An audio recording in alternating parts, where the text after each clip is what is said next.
So I want to know a couple things. How many years have you been married? How many kids and or grandkids, and where are you from? I'm from Jamaica. Yep. 21 years. Yep. 21 years. Yeah, man. Married 21 years? Yes. 3 kids, 3 girls. Mm-hmm. All right. All right. I'm not from Jamaica. Okay. All right. 45 years to my sweetheart, Joanne, and 2 kids and 4 grandbabies and a couple dogs.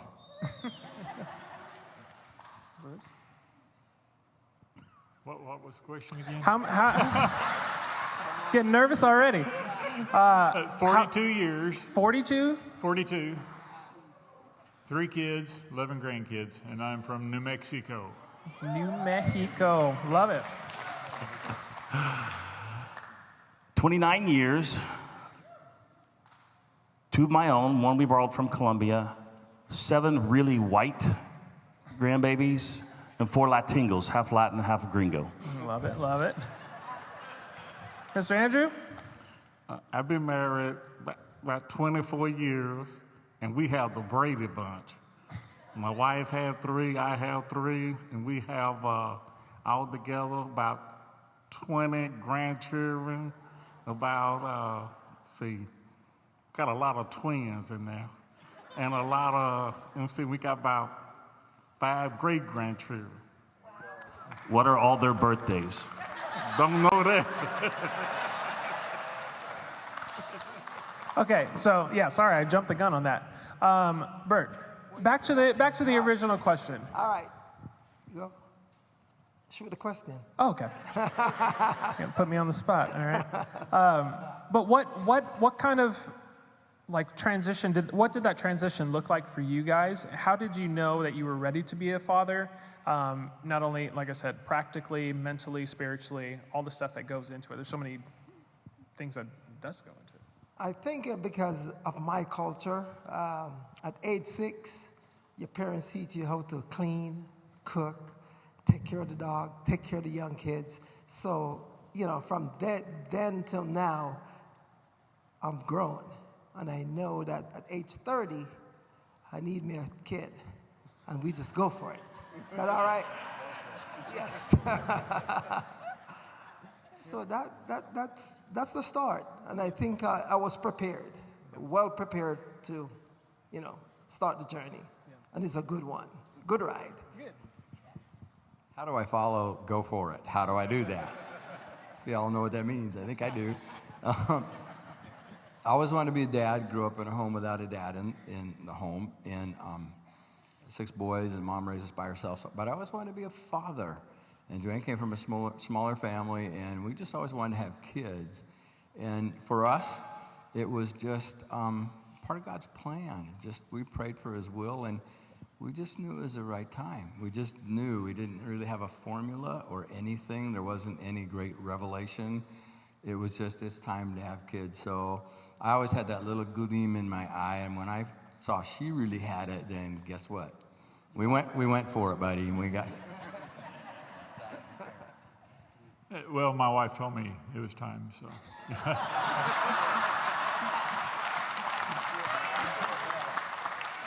But seriously, I came from a great family, and family meant a lot to me, and I wanted that for myself. Yeah. Okay, before we continue, I want to kind of just switch it up just a little bit for Pastor Mike and maybe Mr. Andrew. When we were talking about this, I had a list. Hannah was always like, what is this? I want this to be happening before, own a home, all that different stuff. Can you speak to the practical side? Just as a man and as the leader of your household, what are some of the practical things that you think should happen before you make that transition? Well, first of all, you're never ready for kids. You can't afford them. There you go. Jonathan. Right? And I want to add a caveat to this real quick. We go to a church, and I can tell you this as a retired lead pastor, we go to a church of great fathers, starting with Pastor Jonathan, starting with Pastor Andrew, Pastor Charlie, all the staff pastors here, and welcome to the club. Congratulations. So you're never ready for it. I'll tell you one thing that practically changed at my house was I always got the last bite of Renee's food, And when she was pregnant, we didn't know she was pregnant, but I reached out to get the last bite, and she just about put a fork through my hand. So it was a prophetic telling of things to come, and that there was about to be a line, and I was going to be last. For me, when you were the oldest of 10 children, you learn how to take care of children. You know, your parents, my mother and father, they had to walk they had to catch a bus to go and get groceries. They leave me there.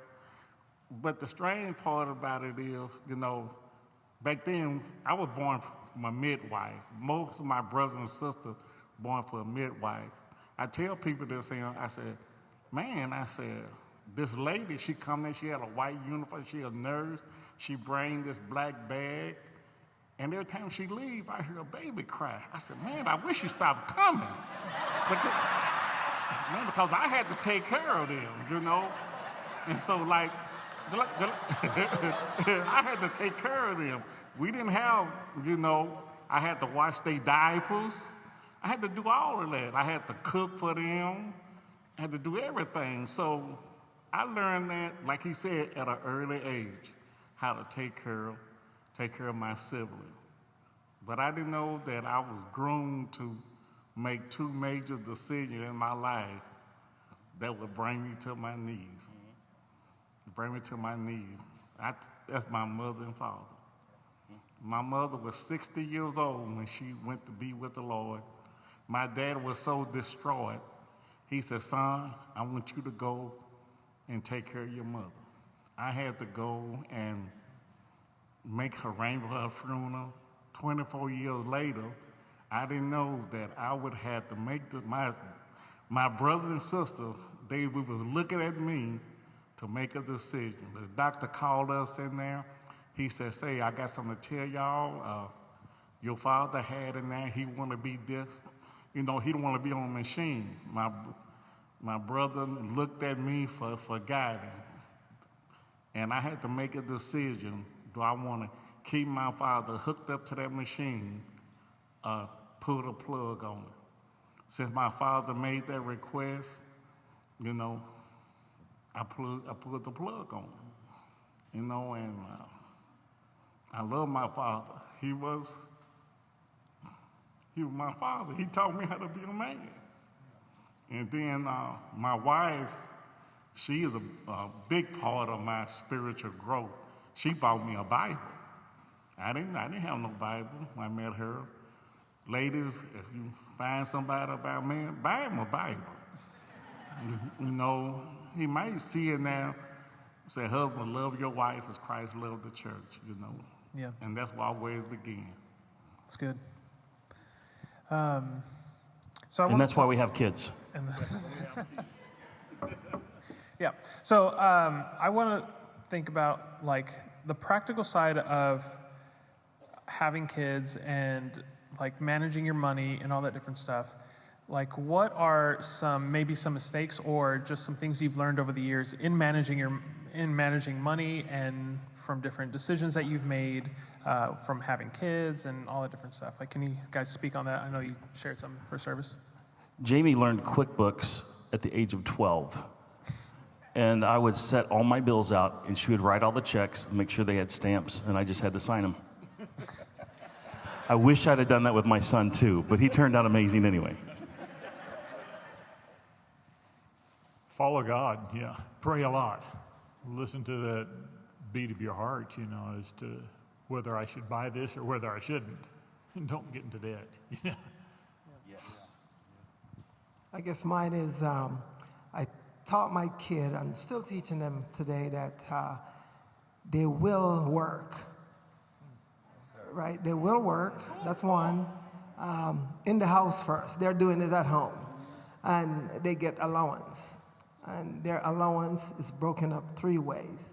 10 to the church, okay? 10 to save, and 10 to spend.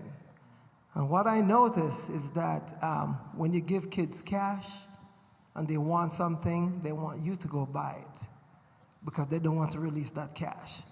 they're all on tight to it. Even when I wanted, I said, okay, I'll give $5 to buy this for you. They don't want to let it go.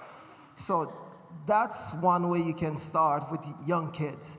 Teach them to save, to give, and just, teach them the way, because later they won't suffer.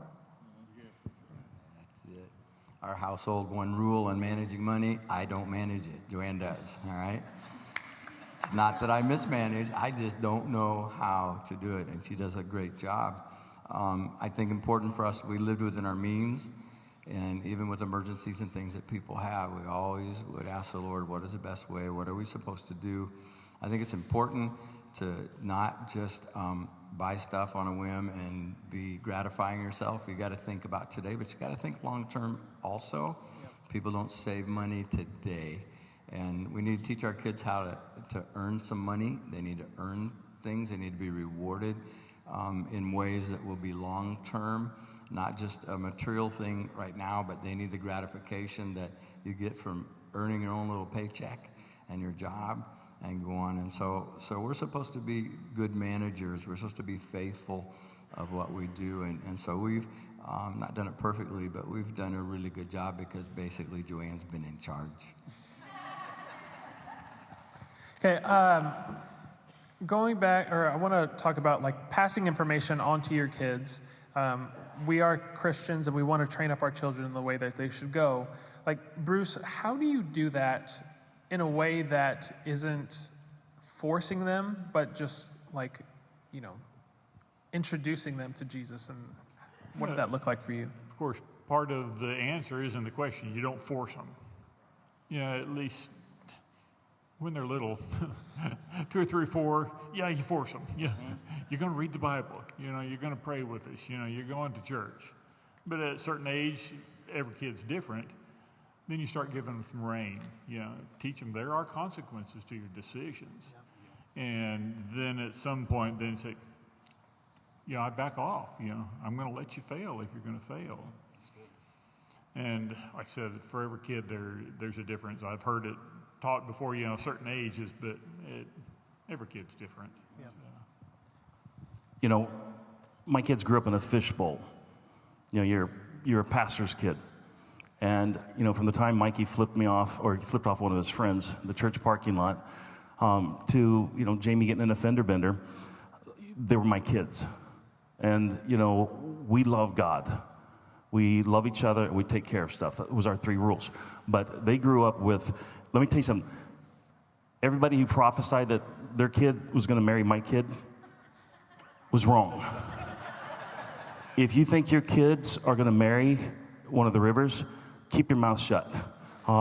Let them figure it out on their own. Because from the time they were in junior high, God told me our kids are going to get married. And I remember thinking, you're going to leave the church angry, I'm pretty sure. But they were our kids. Before they were anything else, they were our kids. Okay. Oh. My mother and father, they taught me how to work. When I got my first job, I was making $5 a day. I had to walk to the YMCA, and I gave my mother and father half of my paycheck. They got half of it. To me, I said, well, I'm living here with them. They paid the rent. They paid all the things. So I gave them half. I give my mother and father half of my paycheck. Then when my son grew up and went to the military, he sent his mother half of his paycheck. We as men, we don't understand. We have a seed of greatness in us, and that seed of greatness gonna come out through our children, and it will come out through our spiritual children, and they will be raised up in the admonition of the Lord. That's good. Pastor Mike, a few years ago, you made the transition to being an empty nester, and I'm sure there's plenty of people in our community that are in the middle of that transition or about to make that transition. What was that like for you, and what advice do you have for those people? Gloria a Dios. Slava Gospodo, thank you, Jesus, goodbye. If you have strong personality children, you invest all that you can in them, and you just make sure there's food and they know where home is. We lamented literally maybe 5, 10, 15 minutes at the most. when our kids moved out. All right? Do you know what it's like to pay for your own cell phone bill and nobody else? Amazing. I'm telling you right now. They had clear directions for their life. We knew, we shared that vision. And so for us, there was no lament. We had poured ourselves into them, but there was lots of last minute, hey, forgive us. We weren't perfect, but you were God's kids long before you ours. That's good. That's really good. So are there any, so I'm just going to take it a little lighthearted real quick. Are there any dumb rules that you created? Looking back, you knew that was a dumb rule. Oh, man. I feel like every parent has it. It's like, don't you do that, boy. And it's The like, shut up jar. The shut up jar. You say shut up or say something rude to somebody else, you got to make a financial contribution. And we filled that thing full every week. And I paid more than anybody else. Jamie would look at me like, you know. And Mikey, he bought lunch several times too. The shut up jar was an amazing and terrible idea because that cost me so much money. You don't have any stupid rules? Me neither. Pastor Steve, you two, all right? Ebony and Ivory, all right? What was the alternative word for fart? That you use at your house. Alternative word? I just go like this. No, what's your Fart. Did you pass some gas? okay. Going back to what you said, Ebony and Ivory. So if you guys don't know, I am half black, half Mexican, and my wife is 100% sunshine. And so, there's so much that goes into it. And Bert, you are from Jamaica. And where's your wife from? Minnesota. Minnesota. Minnesota. So how did you deal with raising kids with different, cultures and all that different stuff that comes into play? Like, what was your approach and how did you deal with it with your wife? Well, I'm from the hot planet, and she's from the cold planet. So thinking about Minnesota and Christmas time, I'm numb. I'm really numb. But the reason being, my parents, they're in Jamaica, and hers, they're in Minnesota. So it's easy for us to work the culture. So we just give the kids the basic stuff, which is, my culture is the music, and this cuisine. Hers is the Norwegian, German cuisine. So we kind of mix it up in our household, and we just give them basic stuff. Now, if their parents was all here, then it would be a battle. So, Isaiah, I think it's time for you to move to a different state. Okay, I want to touch on that. So, how? And this is, I'm going to open it up for any of you guys, one or two of you. How do you deal with dealing with grandparents if you're a parent, and then also as a grandparent, dealing with your kids? Talking about boundaries here. How do you deal with that, knowing, because as a grandparent, of course, you're going to be like, oh, I wouldn't do that, but you don't want to overstep your boundary. And as a parent, you want to have input, but don't want all right, go ahead. Open it up. I'm just going to leave, and then... Don't be the first one to give your oldest grandchild anything. Expound. Jam, preserves. Because you'll get your children lecturing you just took something from me. They've never had that before. So after the first one, grandchild, give them anything that you want to because their parents don't care. But that first one, you better have that boundary. And then there's boundaries with time because obviously we love our grandkids. They were all over yesterday. And we have to really set boundaries of time. I thought my granddad was really, really sick because he was always taking naps. He was hiding.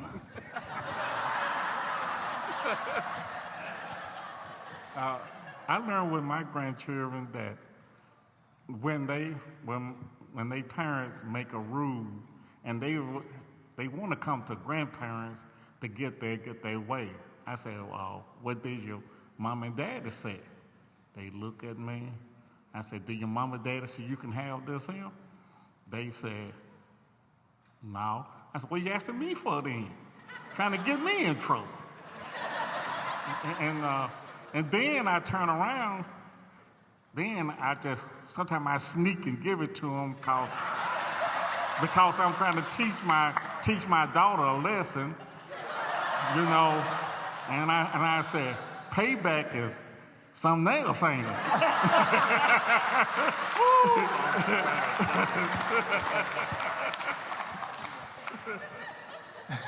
I got to revert back to what Bert was talking about. And my wife and I were both from New Mexico, but there were different cultures in families. Yeah.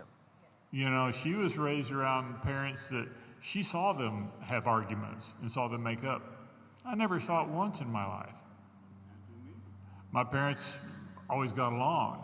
And so there's a blending that you've got to do in life, you know, whether it's racial or whether it's just due to how you were raised.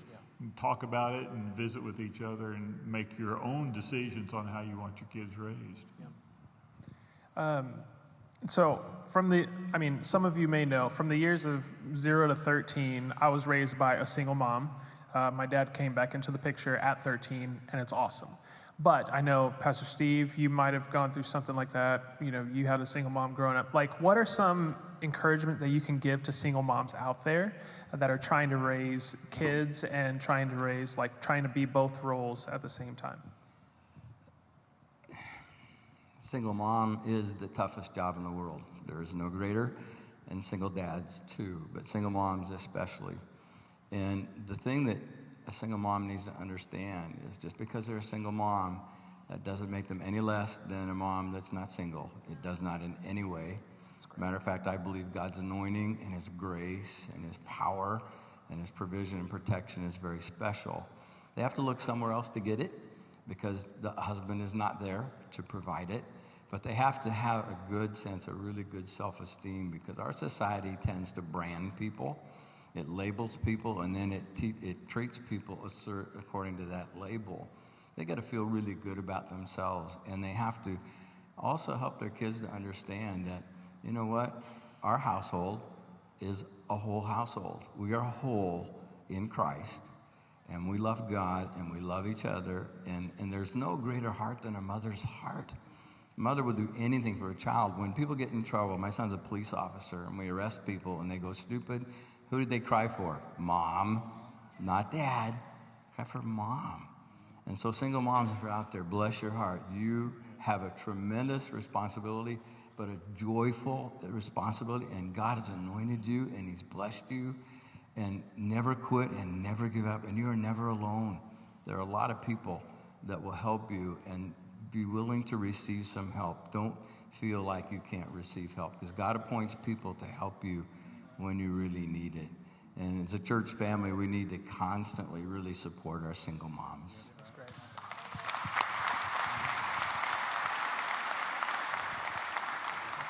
I just want to add to what Pastor Steve was saying. You know, there are resources available. For me to even begin to speak on what it must be like to be a single mom would be a fool's game. I was raised by my mom, but she did a couple things incredibly. One, she drew on my older brother to help. He had enormous responsibility. I was 10 years old before I realized that I was the only one getting Christmas presents because my brother had taken that responsibility. At 15, and would save money all year. Granted, he'd get toys that we could play with together, but she put a demand on me and my brother. She also went straight to the church. And that's one of the things that pushed us away from the church. After she got a divorce, the church basically denied her existence on a certain level. And I'll tell you the last thing that she would tell you as a single mom, the last thing you need to do is chase after a relationship. When you have relationships and friendships in the church, when you have other resources, and you have all these things, last thing you need to do is fill that spot in an untimely and in a poor fashion. Because she'll tell you straight up, you know what, if you're lonely, darling, you need to get a dog. Love you unconditionally, you clean up after it a whole lot less. So I'm just saying, and that's the super censored version. You know my mom. And you know, I have a daughter that her body is breaking down now. Like you said, Pastor, my daughter raised 6 children by herself. She worked 2 jobs for 10 whole years, raising those 6 children. And you know, like Pastor said, that's the reason why that with me, when a child disrespects his mom, us fathers, we'll look at you and go about business. But when a child disrespects his mama, I don't get that. I don't understand it, man, because my mother, man, she was my heart. My mother, if my mother came to hear me preach my first message, Pastor, it just lasted just 2 minutes. But she said, son, you did a great job. But, like you said, a single mom, hey, I honor y'all. Y'all do things beyond what a husband, a man can comprehend. Y'all sacrifice more than we have. So I just honor the single moms today. Yeah. Amen. So talking about, whether you're a single mom trying to provide or just being a parent in general and trying to provide, how do you find the balance of providing for your family and being present for your family and being present for your kids at the same time? There's no magic formula. I mean, if you can't do it with one job, you get another one. You can't do it 2 jobs, you get another one. And then somehow you just celebrate those moments where you can be there.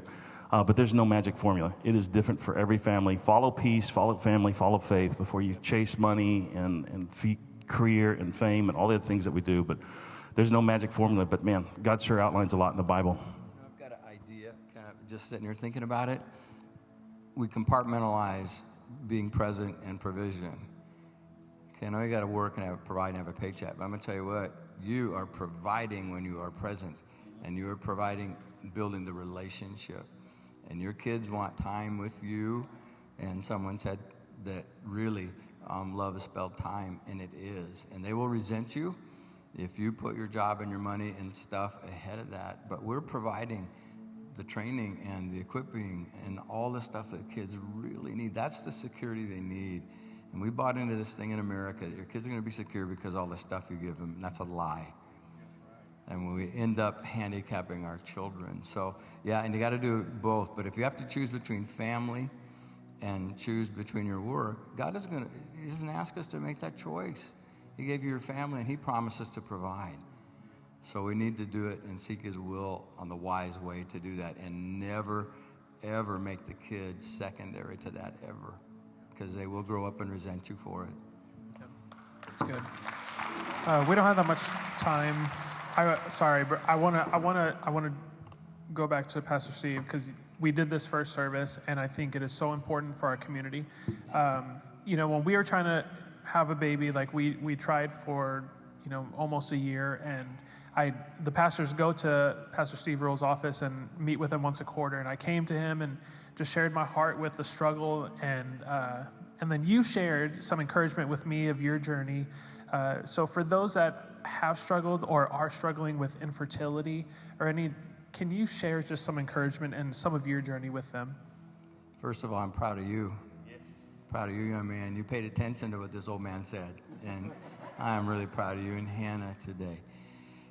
Infertility, inability to conceive, miscarriage, losing a child through being stillborn or after the child is born. There's nothing more devastating to a couple than losing a child in any of those situations. It's devastating because it's a dashed expectation. We really look forward to being parents and want to have children. And everybody's story and history is a little bit different, but you still grieve and you sorrow and you hurt tremendously. And then you have questions, a lot of questions. Jen and I were in seminary. I was getting my master's degree. And when you go to seminary, you study for 3 years and do all your stuff. And then when you get out as young couples, there's 2 things that you want: your first church and your first kid. So we're ready for our first church, and everybody's having babies. And so we got pregnant and miscarried the first time. And then not too long after that, miscarried a second time. And it was very hard for us. And I'm supposed to be the theological guy and explain all that. Absolutely. I could not understand that whatsoever. We were packing up to leave to go to our first church, and we had an apartment with 2 rooms, and one of the rooms had all the baby stuff in it. It was all set up for a baby. And I went in, and I lost it. Just lost it. Totally just could not deal with it. So I ran to our bedroom, which was my prayer place. And I just got before God and I said, God, I don't understand this. There are people today that don't want their babies. There are people that abuse children. There are people that shouldn't be parents today. And I know our heart. And I know we love you. And we're going to go into the ministry and we're going to do our best. And we really want to be parents. So I said, why? Why can't we have a baby? And as I sobbed and just waited on God, I remember the Father spoke through the Holy Spirit deep in my heart. And he said, Steve, if you never get to be a father, will you serve me all the days of your life? And I said, Father, you know I will, but I really want to be a daddy. And I left that room, and we had to go home and go away, and Joanne had to heal physically and emotionally. It was a while, but 18 months later, God gave us our son, and about 30 months later, gave us our daughter. And, that's our story, and everybody has a story, and the 3 or 4 things that's simple I'd leave with you if you're struggling with any of those issues in your life. Number 1, there's nothing wrong with you. Nothing wrong with you. And you look around and compete and compare with family or friends or people who are having babies or things, and you're not. You are not inferior. You're not weird. There's nothing wrong with you. That's where you are in your life. Second thing is trust the Lord. Trust him for this. He put the desire in your heart to be a parent. And the Bible says that if we delight in the Lord first, he gives us the desire of our heart. And trust in the Lord with all your heart and do not lean on your own understanding. Acknowledge him in all your ways. He'll direct your path. It didn't make sense to me why we couldn't have a child. It did not make sense. But my faith doesn't have to understand or make sense of everything. God says, trust me. And the other thing is timing. God has a plan for you. You need to believe God has a plan for you. We thought we were supposed to have babies right then, but God knew when those little babies were supposed to come along. He knew exactly. And I want to line up with his, as Paul says, good, acceptable, and perfect plan. And the last thing I want to say is that young couples come to me. I've been in ministry 40 years, so I've seen a lot of people. And when they come and they're all frustrated and they've been going to the doctors and getting the tests and finding out who's got what and doesn't and all this stuff. And they're so frustrated. And you know what I tell them? Why don't you relax a little bit? When you're trying to have a baby, why don't you, when you're together, why don't you practice a lot, but don't do it stressed out. Make it fun. Don't make like, oh my gosh, we got to hit the right time, and if we don't do it and stand upside down or whatever we got to do. No, don't do that stuff, because all that does is create stress. And I've been with a lot of couples. What a blessing it's been, and people have come, and I don't have a magical wand or anything, but I've listened to them with compassion. Sometimes we've wept together. I just lay hands on them and pray for them and say, Lord, I want your perfect will for them, and so do they. And in your time and your way, would you bless them with a baby? And I've had some wonderful stories come back. It's been absolutely incredible to me to see what God does.